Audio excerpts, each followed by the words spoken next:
boa noite para você aqui ligado na OTV, 22 horas e 8 minutos, começando mais um Opinião Livre, como você sabe, sempre ao vivo. Nosso boa noite a você, internauta, Cleusa, Miriam também conosco, Lira, Canavarro e T, Flávia também aqui com a gente, Ale também está conosco, Lira acabei de falar, DJ Silvio Miller também está conosco e todos vocês que estão acompanhando a nossa programação, não estão no nosso chat, não estão interagindo, mas se quiserem, é fácil, é só ir lá embaixo aqui do player, você coloca aí a sua pergunta. Para o nosso convidado de hoje, Dr. Otávio, vamos falar um pouco sobre o chá do Santo Daime, mas, como você sabe, para conduzir o programa e conduzir aqui todo o nosso debate, Dr. Paulo Cremonese. Boa noite, doutor. Boa noite ao internauta. Hoje nós temos o Datena, não, Marcelo aqui conosco. Está com a caneta na mão ali, parece o Datena. Está animado.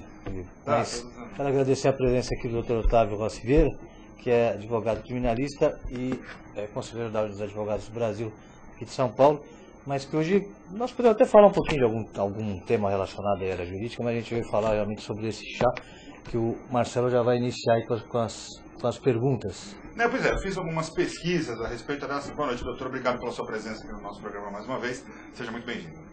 Boa noite, obrigado pelo convite e pela confiança, até porque o tema é um tema bastante polêmico.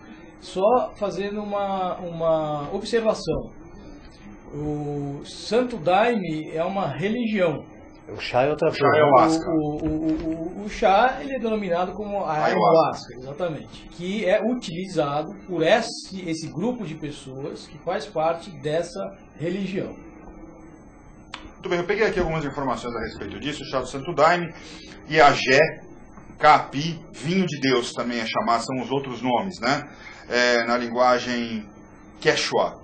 Aya significa espírito ou ancestral e Huasca significa vinho ou chá. Então seria o chá do espírito, né? Essa seria o vinho das almas. O vinho das almas, o vinho né? da morte. Ele coloca aqui. Uma substância psicoativa, seríssima, e que algumas religiões no Brasil e algumas organizações, como a União do Vegetal, fazem uso. De onde é essa planta? Essa planta é uma planta amazônica. Dentre várias plantas psicoativas que têm efeitos semelhantes à ayahuasca, é uma planta amazônica. Na verdade, são duas plantas. Você tem a chacrona, que tem o princípio ativo dimetiltriptamina, o DMT, que alguns cientistas, inclusive, entendem que o dimetiltriptamina, o ser humano já o produz, porque foram localizados em plaquetas do ser humano. E uma outra planta, que é um cipó. Essas duas plantas, elas são localizadas na região amazônica. Não gera dependência química ou psíquica? Estudos científicos feitos, inclusive em universidades internacionais, fora do país, porque infelizmente o Brasil ainda está engatinhando nesta área, mas cientistas já confirmaram que não causa dependência essa utilização dessa mistura, dessa fusão dessas duas plantas. Para efeitos legais, sem aquela relação que o Conselho Federal de Entorpecentes emite, de quais são as substâncias que são consideradas causadoras de dependência física ou psíquica, obviamente não se inclui a planta, ou esse chá. Então, isso é bastante interessante a sua pergunta, porque nós temos uma lei antidrogas bastante rígida aqui no Brasil, que é uma cópia de leis, de uma lei norte-americana. Quer dizer, infelizmente, no meu ponto de vista, muitas substâncias psicoativas são consideradas ilegais e, portanto, você é processado criminalmente, você pode ir para a cadeia se faz uso dessas substâncias. Mas, para esse tipo de substâncias, nós temos na Constituição Federal, nós temos a livre opinião de religião. né, a livre vontade de você frequentar um centro religioso. Sim, mas a substância, ela consta da lista do CONFEN? As plantas não constam, mas o dimetiltriptamina sim. O DMT consta como que é um dos integrantes. Exatamente, com um princípio ativo e legal. Entretanto, recentemente, no ano de 2010, no próprio governo Lula, depois de vários estudos feitos por médicos, por antropólogos, por psicólogos, por farmacêuticos, não é? E estudos feitos dentro dessa sociedade que faz uso desse chá, porque são as melhores pessoas para dizer se faz bem ou se faz mal para a saúde. Com esses vários estudos, foi firmada uma resolução do governo que, para a utilização em determinados ambientes, para fins religiosos, místico-mágicos religiosos, então é possível, não se configuraria crime. É isso que eu ia perguntar. A pessoa pode tranquilamente ter acesso e fazer uso dessa substância, desde que estando no local apropriado, onde exista um evento ou uma cerimônia religiosa. Exatamente. Essa resolução é uma resolução bastante séria, é uma resolução longa, que ela mesma dirige aqueles que querem fazer uso do chá, como proceder para que evite uma situação policialesca Agora, na verdade, o que eu tenho procurado nos tribunais vai um pouquinho além disso. O grande problema aí é se, por exemplo, o filho de um usuário dessa substância, se ele pode usar por ser menor de idade.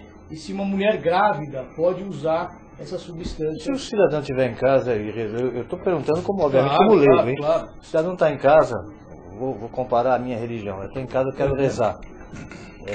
Na minha religião, vou lá, rezo, posso ter uma imagem, etc. Perfeito. O cidadão quer rezar em casa, ele quer tomar isso em casa. Estaria incorrendo em algum crime? Então, essa é a grande dúvida, Cremonese. Essa é a grande dúvida. Desde que ele demonstre que ele esteja tomando essa substância voltado a um aspecto mágico, místico, religioso, a minha opinião é que ele não está cometendo crime. Ele possui a dose e, portanto, ele possui o dimetiltriptamina dentro da sua casa. E eu, como um advogado, como um estudioso nesse assunto, eu sempre digo, não tenham essa substância nas suas casas. Qual o efeito que causa para quem toma? Então, principalmente num primeiro impacto, alguém que pela primeira vez vai até, eu não sei se o nome seria templo, se seria, enfim. Você tem vários, você tem templos, você tem academias, você alguém tem... que vai, que toma pela primeira vez, ou pela primeira, ou quais são os efeitos mais corriqueiros que causam?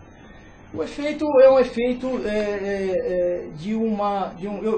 de um espelhamento de você mesmo. É como se você estivesse com um espelho na sua frente, olhando para si mesmo, e essa substância psicoativa, ela apenas te dá uma imagem maior dos seus sentimentos, daquilo que você é como pessoa e das suas atitudes no mundo afora. É uma medicina, na verdade. A gente denomina isso como uma medicina da floresta.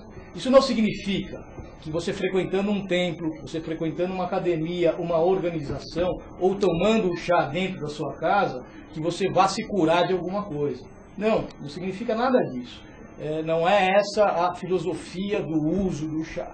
Mas no momento em que você ingere essa substância e consegue desenvolver imagens dentro de si mesmo, de algum fator que não esteja muito bom para a sua psique, para a sua psicologia, para o seu desenvolvimento humano, você pode, depois dessa visão, você pode trabalhar com isso durante os dias subsequentes. A pessoa lembra depois do que aconteceu? Você lembra no momento, você não perde a consciência em nenhum momento. Em nenhum momento se perde a consciência. Reconhece as pessoas que estão em Absolutamente, tudo, todas as situações ao redor são absolutamente conscientes. Então não tem um caráter alucinógeno. Então, essa palavra alucinógeno, Cremonese, eu prefiro deixar para os médicos e para os farmacêuticos usarem. Eu acho que para essa substância demonstra um imenso preconceito. você falar em alucinógeno. Evidentemente que se a gente for estudar o aspecto científico, médico, farmacêutico, evidentemente que você pode usar essa palavra alucinógeno. Eu, pessoalmente, como faço parte de um grupo de juristas, eu estou num campo do humano, eu não utilizo essa palavra. Que tipo de visão a pessoa tem? Vai depender muito de cada um. Tem pessoas que ingerem o chá e não tem visão nenhuma. Isso é bastante interessante. Tem pessoas que ingerem o chá e não sentem absolutamente nada.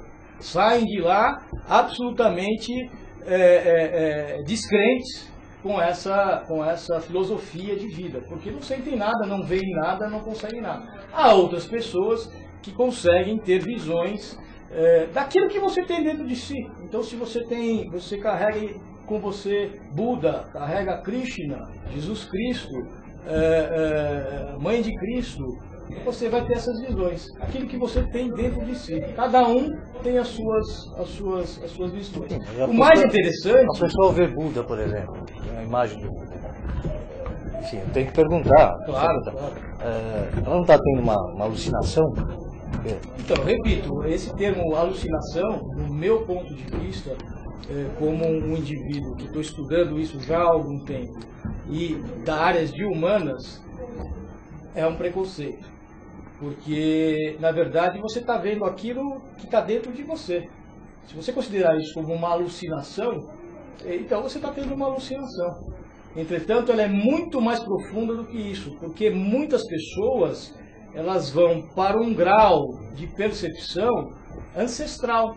A pessoa conversa com essa imagem que ela vê? Por exemplo, você não crê em Buda, você não crê em Jesus Cristo, você não crê em absolutamente nada. Você vai você volta ao tempo. Você vai ver imagens ancestrais. Sim, mas ela conversa, a pessoa conversa com essas imagens? Pode conversar, não é adequado, mas pode conversar. Geralmente nessas organizações não se permite que se faça esse tipo de conversa. Não se permite. Por exemplo, você tem lá uma organização que é utilizada no que se denomina o Bandaime. Que são organizações que deixam que a pessoa incorpore esses personagens. Mas você tem outras organizações que não admitem isso. E como fazer para impedir? A pessoa está lá, vamos falar sobre o efeito da erva, e ela vê uma imagem e quer conversar com a imagem. Como que é feito o impedimento? Fala, olha, não conversa, isso não está acontecendo. Essa é a organização de cada grupo. Cada grupo já tem a sua organização. Você tem grupos xamânicos, por exemplo, que você pode conversar. Você tem outros grupos que não permitem, que a trip, eles denominam, né, a viagem, ela é absolutamente você com você mesmo, sempre. Não se admite que fale. Se falar, você sai do grupo e vai fazer a sua viagem sozinho em outro lugar. Ou seja, você tem uma série de regramentos para cada grupo. Mas não há essa necessidade de se falar, porque a viagem é sempre com você mesmo. Agora, não existe essa situação de você, baixou aqui porque às vezes pode baixar Jesus Cristo aqui na sua frente, mas você que está na sua viagem, você não está vendo Jesus Cristo, porque você não crê em Jesus Cristo. Né? Então você está tendo um outro tipo de imagem, e muitas vezes não vai ver imagem nenhuma. Aquele cartunista, como é que era o nome? Era o Glauco? Foi o Glauco que foi assassinado por que era... Foi. Glauco, né? O Glauco fazia parte de uma igreja daimista. Né? Assim, a minha pergunta é a seguinte, o cidadão que matou o Glauco, ele estaria sob o efeito da substância. Eu não conheço o processo, não conheço os autos, mas vamos supor que efetivamente estivesse. Fazendo uma mescla entre o aspecto dos efeitos da erva e o aspecto legal, se poderia dizer que o cidadão que cometeu aquele crime estava ou relativamente incapacitado de entender o caráter ilícito da sua ação no momento em que ele matou o Glauco, se estivesse... Eu vou fazer uma correção aí bastante importante, né? Porque esse assassinato do Glauco causou uma polêmica tremenda, porque justamente o personagem central, o acusado, fazia uso dessa substância. Isso não vai dizer que ele fez uso quando matou